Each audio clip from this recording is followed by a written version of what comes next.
Hi guys, the episode that you're just about to listen to is generously sponsored by our affiliates Board Game Crate.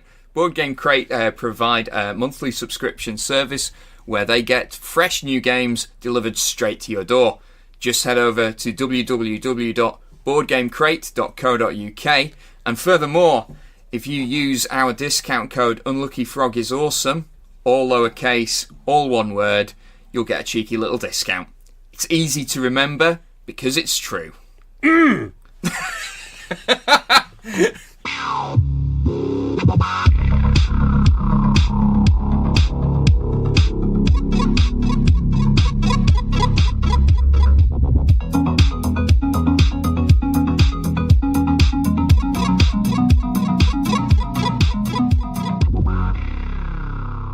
Hello and welcome to the Unlucky Frog Gaming Podcast. I'm your host Ben Porter, joined by co-host Charlotte Porter this week. Hello, how you doing? We have a guest, don't we? We do have a guest. Yeah, yes. We're joined by Sen-Foong. How you doing, Sen?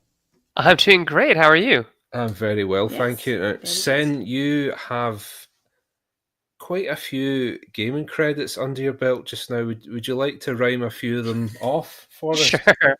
I guess it all started with Belfort. That would be, our big step into the game industry.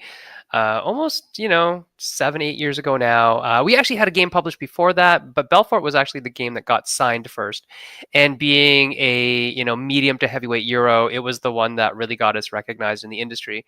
Since then, we've gone on to produce a lot of other games, such as Akratiri, which is a 2-player game that's still very highly rated amongst fans, and Junkart, which is a dexterity game. And, we do lots of stuff. We worked a lot in licensed products. So we've done licensed games for The Godfather, for Orphan Black, which is a television show, for Batman, the animated series, for Dragon Ball Super, lots and lots and lots of stuff. So yeah, games. Is it fair to say that you were a game designer before it was cool?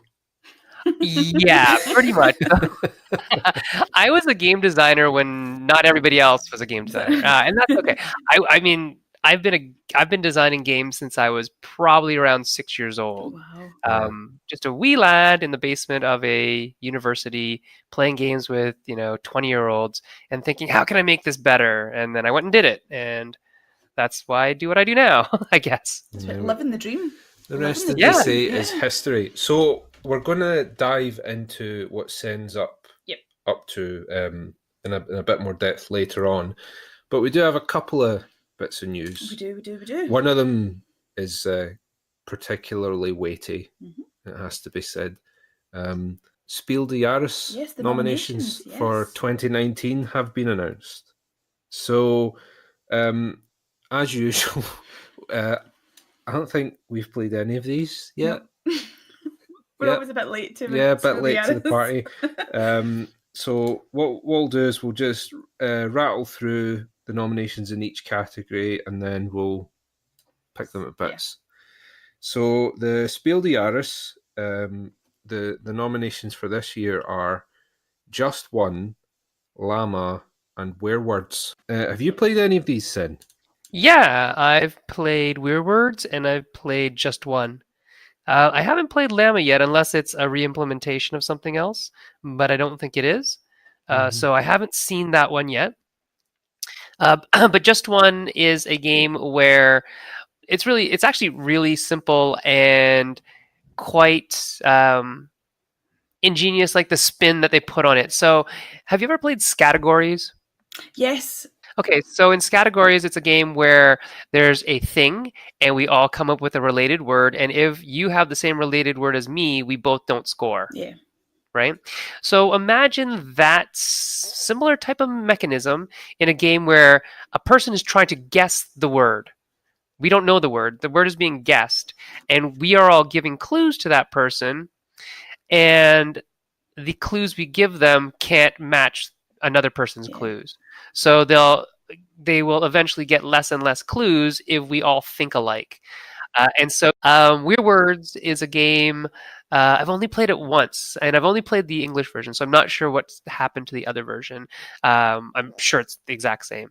So yeah, I played that as well, and it's a good game too. So I'm looking forward to playing Llama at some Yes. time. I usually do make a point of trying to play most of the Spiel de Jahres nominees.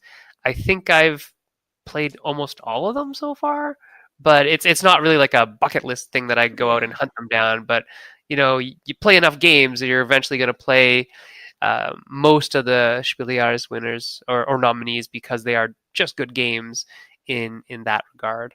Now they're not necessarily my pick for good games, but they're good games. You know what I mean? I suppose the other thing, and we really emphasised this when we spoke about it last year, that I think a lot of people forget, is that there's a very apparent bias towards the German industry and the German market with the Spiel de Jahres nominations, down to the fact that to be on the Spiel de Jahres committee, you have to be a member of German-speaking gaming media. Mm-hmm.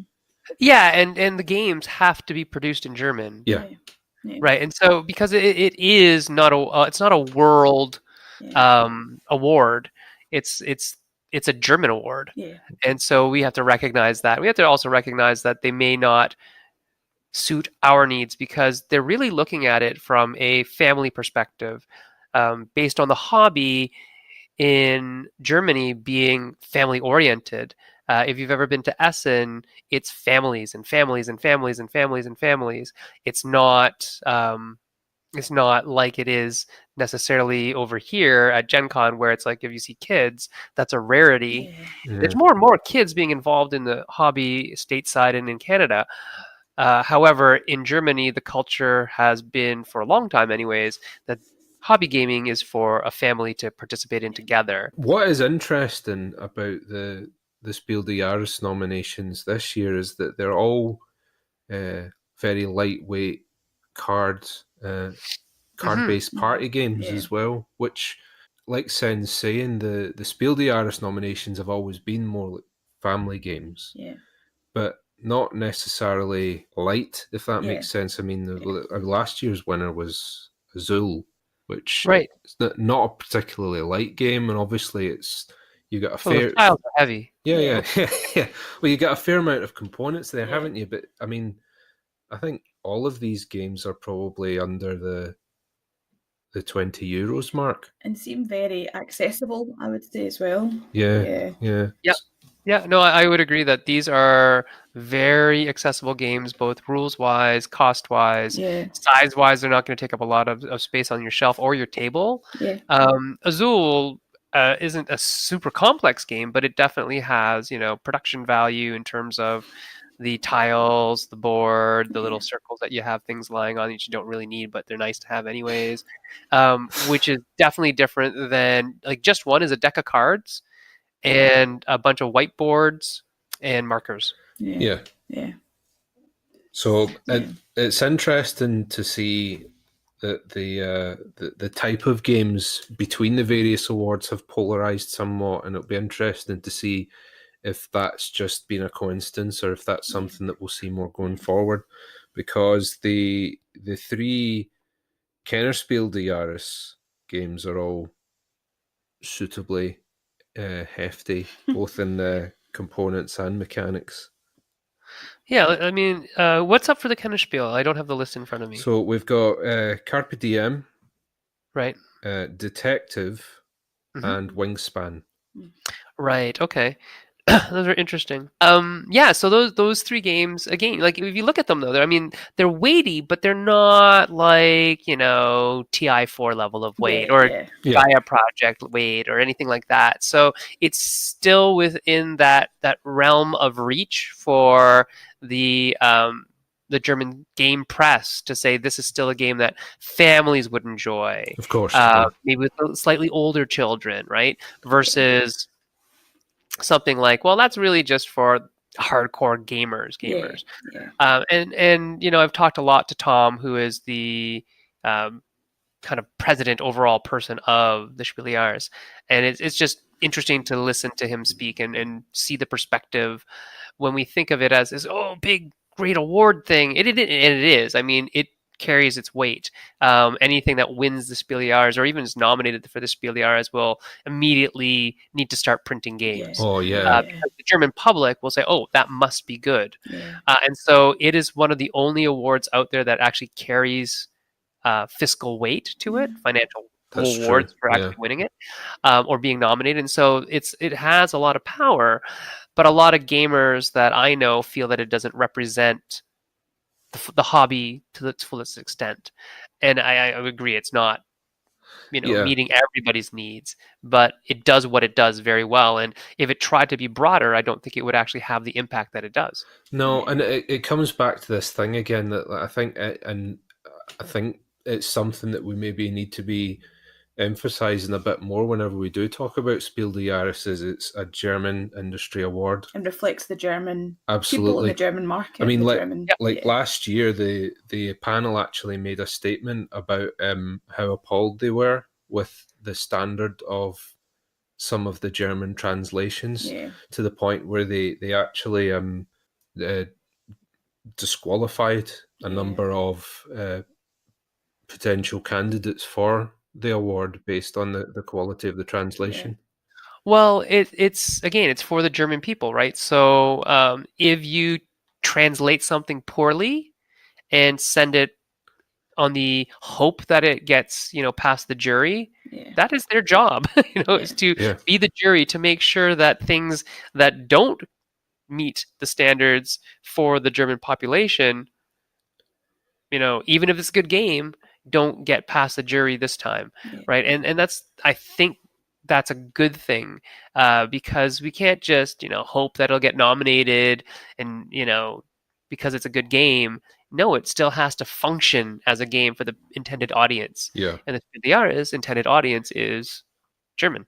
So lastly, for the Spiel de Jahres talk, we've got the Kinderspiel de Jahres, which as Sen was saying, it's, I mean, if there was anything that really states just how much of a family-centric set of awards the Spiel de Jahres is, it's this one, where there's one of the three categories is it's exclusively games designed with children in mind.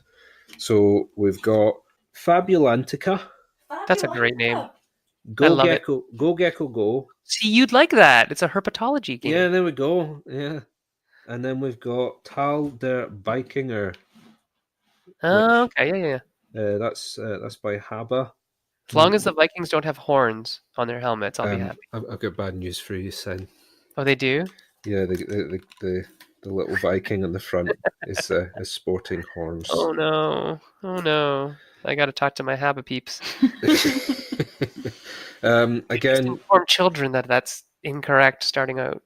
I know they're supposed to be shaping and guiding their little minds, and they're just telling them lies. No lies.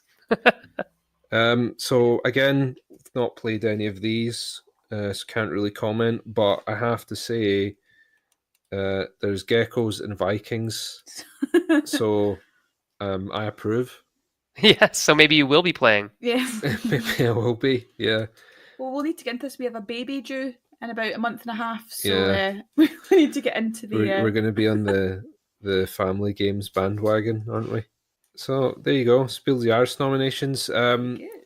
If you were a betting man, Sen, you get any tips? I'm hopeful for Wingspan for Kennerspiel because Elizabeth has done great work, and that would be super cool.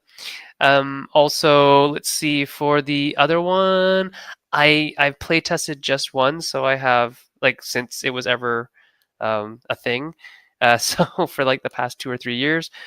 So I guess I'm pulling for that one. Although Ted and Tony, the Alspatches, are good friends of mine, so you never know. Detective is a great game. It's an interesting game. I prefer Chronicles of Crime.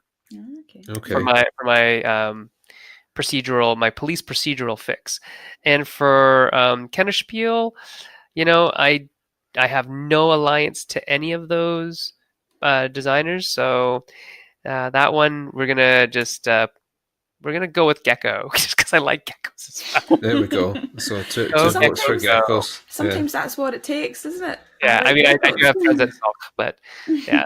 Yeah. And I was published by Pegasus, and I have friends at Haba. So I have friends all over these places, but I do like geckos better. I think I like geckos better than Vikings.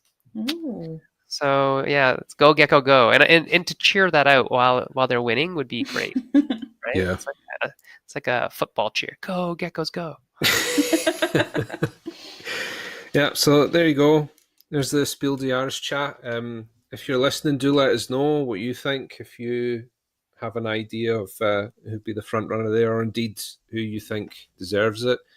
If you think any of them even deserve it, we've got some very opinionated people out there, haven't we? So, yeah, just love to hear from you, irrespective of what you have to say.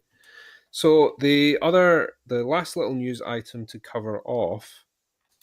So just this week, Modiphius Entertainment have announced that they are going to be producing a tabletop wargaming game, a miniatures wargame called The Elder Scrolls Call to Arms. Ooh. So last year they published Fallout Wasteland Warfare. So this is the second licensed game that they've done that's set in a Bethesda game world. So the core mechanics of Wasteland Warfare have been adapted and reworked by Mark Latham. Ah, okay. So Mark Latham is one of the old school Games Workshop guys. He was former White Dwarf editor, but he's probably most recently well known for the Walking Dead All-Out War game, yes. and also the Harry Potter's Both very miniature well game. received. Yeah. Both pretty popular games. That's It seems as though they're doubling down on the co-op element, because I think the problem I think with Wasteland Warfare is when it released, Games Workshop had just relaunched Necromunda, and then right after it they brought out Kill Team as well.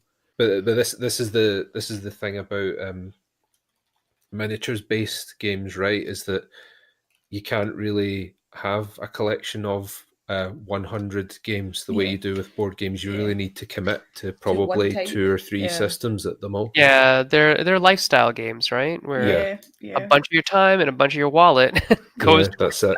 And your storage space. Absolutely. Yes. It's funny. I just searched it on Google, and the first site that came up was PC Gamer, which is amazing to me, right? That PC Gamer is covering tabletop games because it's linked obviously to the Elder Scrolls, Bethesda, but that is super, super neat. I think it's just this kind of thing where we're getting that nice crossover between the analog and the digital side of gaming, where who knows what that will bring. The miniatures themselves look pretty impressive. I mean, Modiphius's miniatures have always been pretty good, so I'm looking forward to that. I enjoyed the Fallout game. I thought there were some really clever things in there that I would have put in there if I had designed it. I'm a big Fallout fan, so that was fun to play. My friends went like completely all in, and they built terrain, and it looks awesome. So it's definitely an interesting game. I like the way that the characters are built and how things trigger in that game.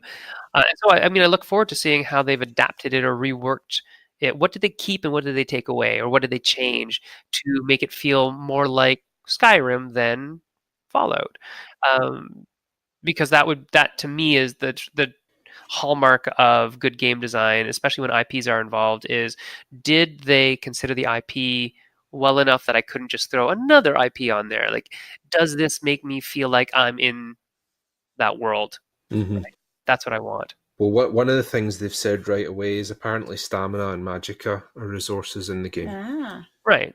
That makes sense. Yeah. So immediately it's going to feel much more high fantasy than Fallout, and that's only right and true. Of course. That makes sense. And like Sen's saying, they've only shown one miniature so far, and it is quite appropriately the Dragonborn, and he looks phenomenal. He does. I'm hoping that I can snag one of them when I'm at UK Games Expo. Yeah, it looks great. Hopefully you can get a miniature that has an arrow in the knee, and that would be wonderful. Oh man, there'll be a conversion if there's not a miniature. I'm sure there will. Someone will build one up for sure. For sure.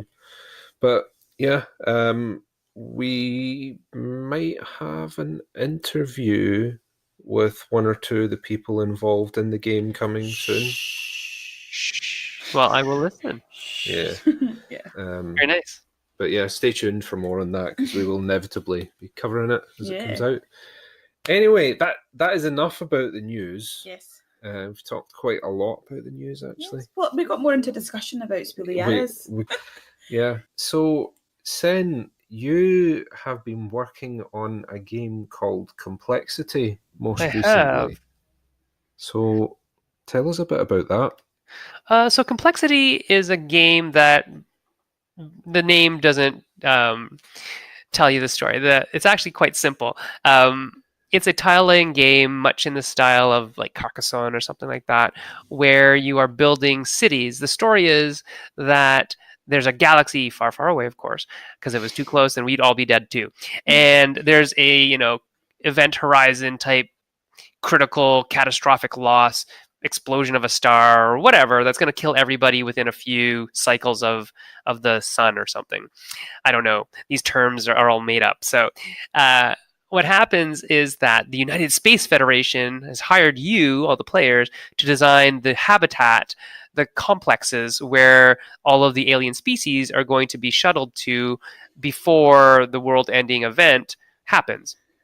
And they want you to make it such that all the species from the various planets in that solar system that is doomed to die will coexist peacefully. And so you have to meet the goals and requirements of the different species by listening to what their ambassadors want.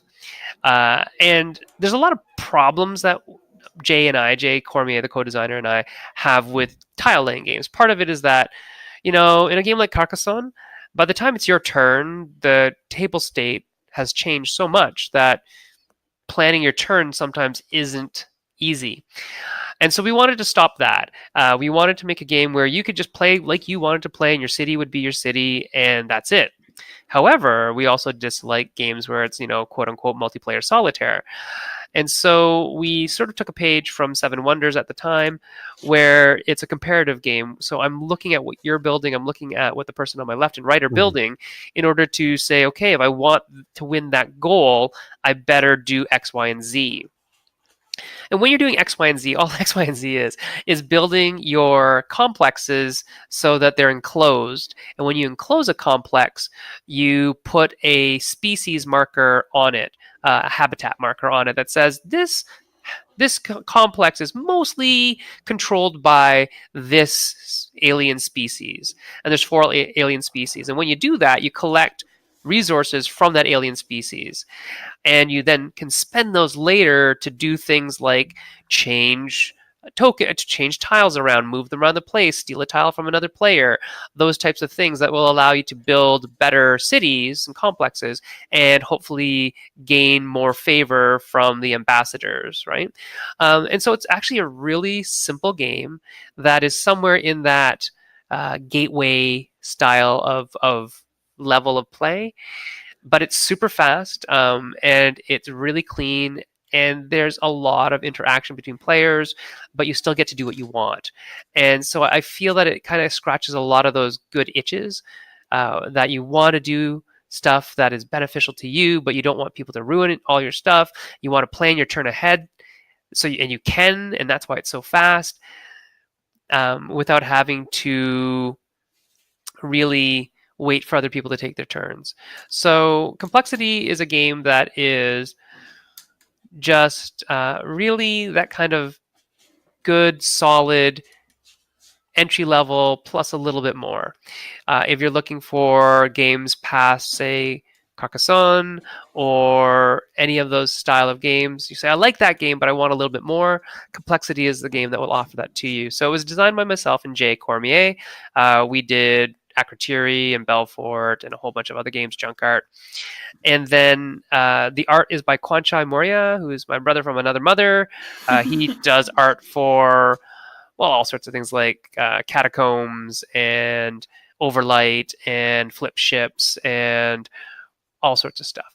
So Kwanchai is one of the most prominent illustrators in the game design world right now. And he took an interesting take on his art style for Complexity. He wanted to try something different, and he did. And I think it looks really cool. He's using real textures mapped onto his characters. So the real world textures mapped onto the art that he did, which is really interesting to see. So it's got this kind of cool, interesting vibe to it, which is neat. So, I mean, this is what is going to come to Kickstarter in July. The story of this is, though, that it already came to Kickstarter and did not do as well as the publisher had hoped. And so he pulled it off, 3 or 4 days after, and it was sitting at around, I can't remember, like maybe 30 or 40%, somewhere between 30 and 40% funded. And it was this initial blast, and things were going good, and then it just sort of stagnated. And this was just right after I finished Kingdom Rush, and Kingdom Rush finished over $1 million, so it was like $1.2 million for Kingdom Rush in a 30-day campaign. And coming off of that, and then leading into some other very big campaigns like Terraforming Mars and whatnot, I don't think Complexity hit the market at the right time. Which is a big problem, right? So that's the interesting thing about crowdfunding. Crowdfunding is so volatile and so unpredictable that even a really good game made by a really good bunch of designers, art by a great artist, and the publisher who has, he's not a bad reputation, it's just a publisher, right? How do those types of publishers and those types of games compete in a market where miniatures are everything, or all these stretch goals? And so we find that Kickstarter in general, you might find this too, let me know if you think this is true, that the games that do really well on Kickstarter are either really small games that is just an impulse, and I'd say, yeah, I can spend $15-18 on that, that's fine. Or they're like $90 where you have FOMO, fear of missing out if you don't get it, because I'm going all in $220 on everything that Cool Minis or Not is putting into that box, right? And we find in the industry that the games that are in between that tend to not get as much play for some reason. I think a lot of it is the I can coin a really crappy term here. It's sort of like the Apple syndrome, I guess you could call it, whereby the product doesn't necessarily have to be good or better than its competitors, but if it's well advertised and promoted, it'll always do well. And I think as much as there are Cool Mini or Not games that I have enjoyed, I think that you could probably say that a lot of the Cool Mini or Not games are in that category, that they're not necessarily offering you a better experience, but they're just so well promoted. And if you're promoting to enough people, eventually you're going to reach someone that will want to buy that. I've always felt as well, we've spoken about it, that there's this idea of, I think, especially with board games, there's almost a saturation. There's so many board games on at one point, at one time now. And we could argue the point that there are maybe certain companies that don't need to be on Kickstarter to sell their game.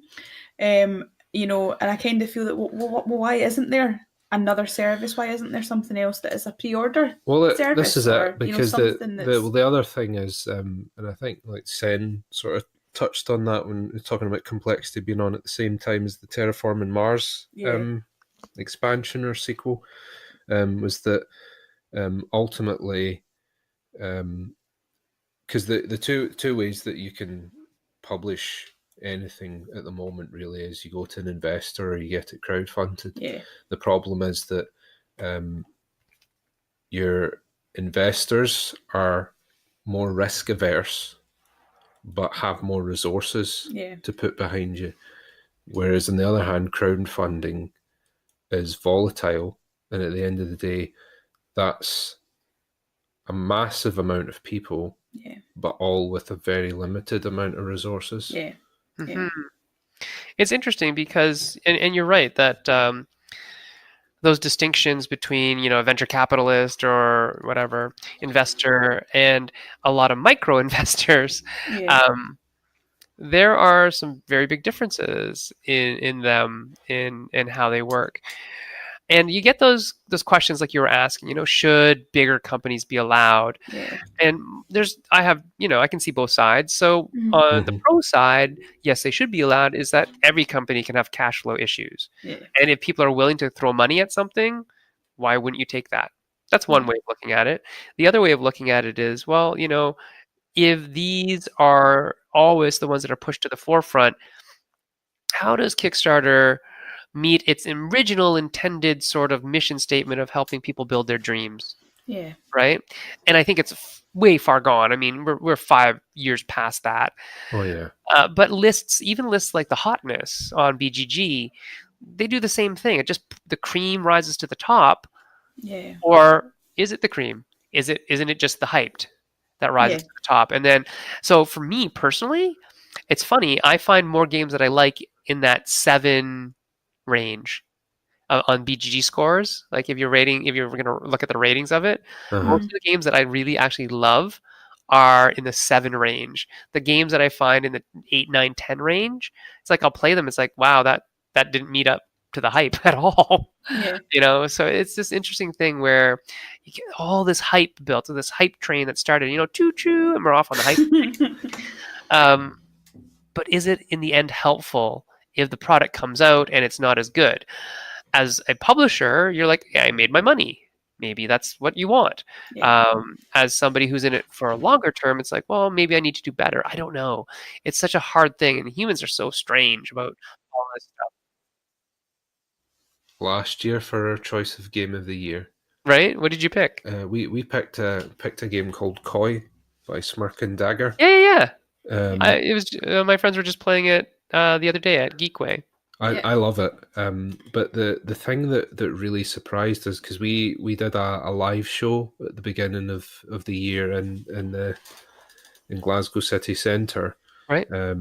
We had some friends around. We hired out a little sort of theatre in a pub, and we put some food on for everyone, and we launched a new logo, and we also announced our Game of the Year choices for 2018. And the amount of people that I spoke to just that night alone that had never even heard of Koi, Yeah. I was quite surprised at. Well, we know, I mean, because actually there was only one copy of Koi that was stocked in the shop that my mum picked up for your Secret Santa. But having since then, they've got more in, because there's been, I think, 5 of the, even maybe more than that, have been like, oh, I need to go get this game. I need to go play this game and give it a go. And as much as that's a micro thing, it's really weird that people are actually listening to you. Yeah. I'd be like, it's a good game. It's a brilliant game. Right. But I think that's the kind of thing that if more people did that kind of thing where they talked about games that they actually liked instead of games that were the hype, or that they felt they had to talk about because it was the hype, I think we'd see better representation across the board in terms of styles of games and games that were actually profitable. Because the good games are going to make, the games that are getting hyped are going to make money, right? It's those ones like Koi that deserve maybe a little more airtime, and it's only people who, are looking to maybe promote the scene instead of promote a product that will ever talk about a game like that.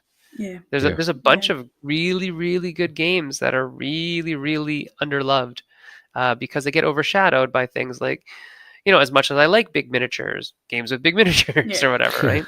So it's interesting. Yeah. I have thoughts and feelings on all of these things. So what's the plan for Complexity going forward? So Complexity going forward, doing all of this stuff, right? So the publisher is hopefully, this is what they'd like to do is look at July. So give us another month and a half to, get that hype train kind of rolling.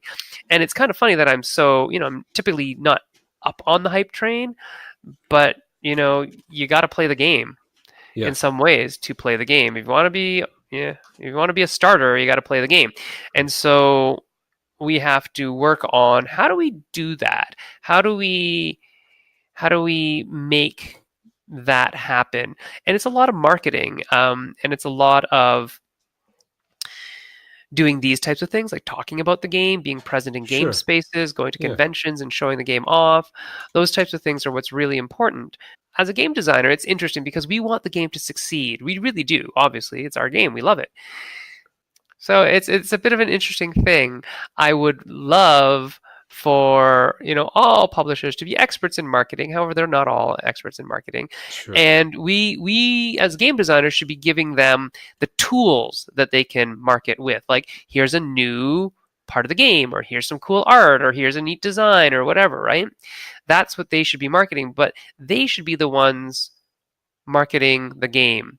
They should actually probably also be the ones marketing us as the designers in some way, right? For me, though, I don't think there's any real rhyme or reason to companies that are willing to let us use product or interview designers or things like that, because there are some companies that some fairly large companies actually that have quite willingly given us product for doing reviews and coverage, but then there have been others that have been like weirdly reluctant almost, and I think a lot of publishers are failing to understand, and as much as this may sound like a bit of my own entitlement here, but there's a degree of reciprocity with this. Like you have to be investing in these media channels. It's one of these sort of chicken and egg situations. Like, do you approach these media outlets once they've got tens of thousands of followers,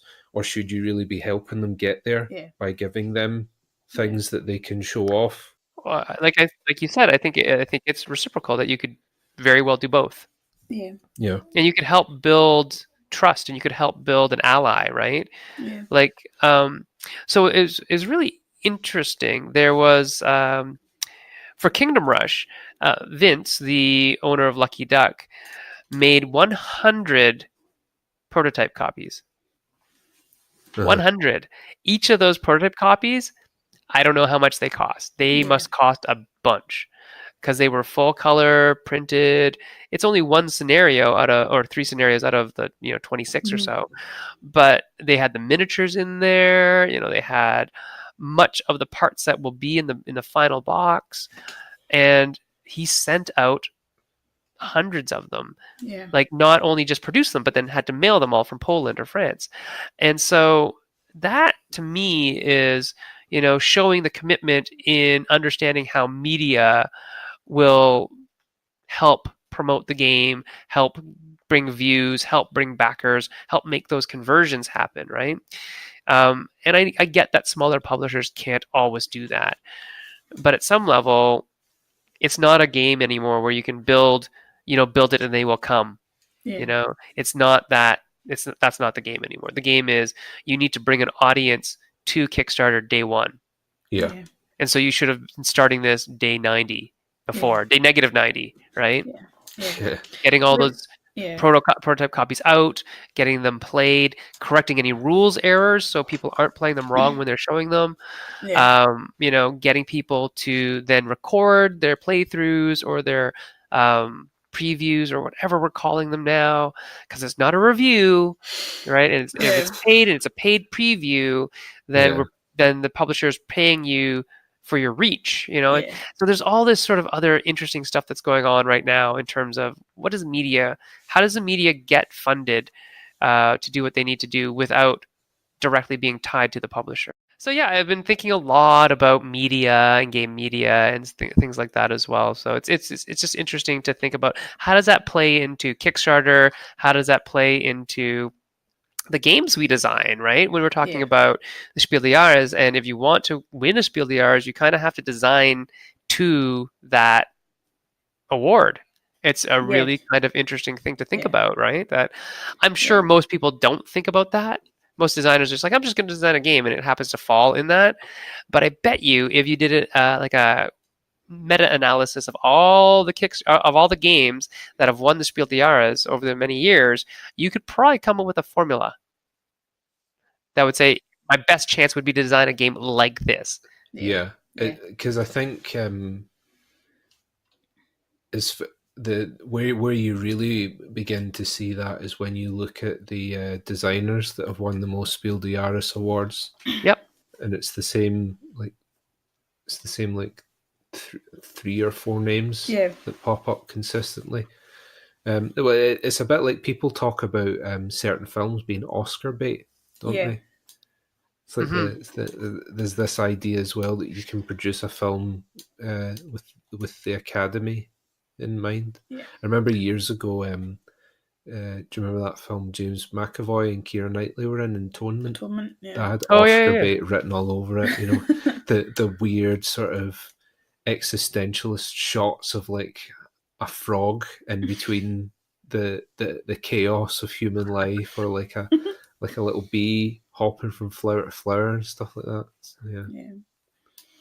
So interesting. What is next for Complexity though? You were saying it's coming in July. So yeah, it'll be coming out in July, and I think that's we're going to be working on building up towards that. I think it's coming out just before Origins. So, actually, no, it's after Origins. So July 9th, because Origins is in June. So it'll be between Origins and Gen Con, which is probably the best time to do it. So hopefully the publisher will be Big Kid Games is the publisher. Hopefully they'll be taking it to Origins and showing it around there. That would be great. Maybe doing some demos, getting people talking about it some more. For our end of things, I mean, he may ask us to make some more content for it. And that's an interesting thing. So we've also recently been talking about that amongst designers is how do we design for Kickstarter? And how do we protect ourselves from having to do more work than what we actually signed, right? And it's interesting. So a lot of the publishers would say, well, it's going to make you more residuals. In the end, it's like, yeah, but is it worth the 30 hours that I'm putting into designing it and play testing it and et cetera, right? Yeah. They just want a little widget to sell. Yeah. That's what they're looking for. We have talked at considerable length, so I think that's probably about all we've got time for. Yeah. Excellent. But, Sen, thank you very much for joining us. Yeah, not a problem. It was wonderful talking to you. Yes. Yeah, and you, and for our listeners, wherever you are, thank you for joining us, and we'll see you next time. See ya. Thanks. Bye.